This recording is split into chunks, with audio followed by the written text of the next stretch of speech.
ಇನ್ಸ್ಟಂಟಾಗಿ ಒಂದು ರೈಸ್ ಮಾಡೋದನ್ನ ತೋರಿಸ್ತಾ ಇದ್ದೀನಿ. ಬನ್ನಿ ಹೇಗೆ ಮಾಡೋದಂತ ನೋಡೋಣ. ಒಂದು ಬಾಣಲಿಗೆ ಎಣ್ಣೆ ಹಾಕ್ಕೊಂಡಿದ್ದೀನಿ. ಸಾಸಿವೆ, ಕರಿಬೇವಿನ ಸೊಪ್ಪು, ಕಡಲೆಬೇಳೆ ಎಲ್ಲ ಹಾಕ್ಕೊಂಡು ಫ್ರೈ ಮಾಡ್ಕೊತಾ ಇದ್ದೀನಿ.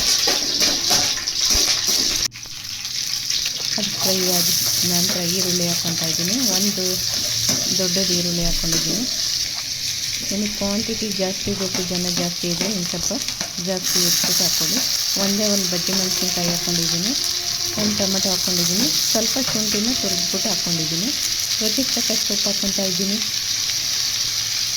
ಸ್ವಲ್ಪ ಕೊನೆಯಲ್ಲಿ ಒಂದು ಅರ್ಧ ಟೀ ಸ್ಪೂನಷ್ಟು ಅರಿಶಿನ ಪುಡಿ ಹಾಕ್ಕೊಂಡು ಎಲ್ಲ ಚೆನ್ನಾಗಿ ಮಿಕ್ಸ್ ಮಾಡಿಕೊಂಡು ಒಂದು 2-3 ನಿಮಿಷ ಎಣ್ಣೆಲೆ ಫ್ರೈ ಮಾಡ್ಕೊತಾ ಇದ್ದೀನಿ. ಇದು ಫ್ರೈ ಆಗಿದೆ. ಇವಾಗ ಲಾಸ್ಟಲ್ಲಿ ಕೊತ್ತಂಬರಿ ಸೊಪ್ಪು ಹಾಕ್ಕೊತಾ ಇದ್ದೀನಿ. ಇದಕ್ಕೆ ರೈಸ್ ಹಾಕಿ ಮಿಕ್ಸ್ ಮಾಡ್ಕೊತಾ ಇದ್ದೀನಿ. ಎಲ್ಲ ಚೆನ್ನಾಗಿ ಕಲಿಸ್ಕೊತಾ ಇದ್ದೀನಿ. ಇಬ್ಬರಿಗಾಗೋಷ್ಟು ಮಾತ್ರ ಕಲಿಸ್ಕೊತಾ ಇದ್ದೀನಿ. ಇವಾಗ ಕಲಸಿದೆಲ್ಲ ಆಗಿದೆ. ಒಂದು ತಟ್ಟೆಗೆ ಸರ್ವ್ ಮಾಡ್ಕೊತಾ ಇದ್ದೀನಿ. ರುಚಿಕರವಾದಂಥ ಇನ್ಸ್ಟಂಟ್ ರೈಸ್ ನೋಡಿ, ಸವಿಯಲು ಸಿದ್ಧ. ಲೈಕ್ ಮಾಡಿ, ಶೇರ್ ಮಾಡಿ, ನನ್ನ ಚಾನಲ್ಗೆ ಸಬ್ಸ್ಕ್ರೈಬ್ ಆಗಿ. ಮತ್ತೆ ಹೊಸ ವಿಡಿಯೋದೊಂದಿಗೆ ಬರ್ತೀನಿ. ಅಲ್ಲಿವರೆಗೂ ಬಾಯ್.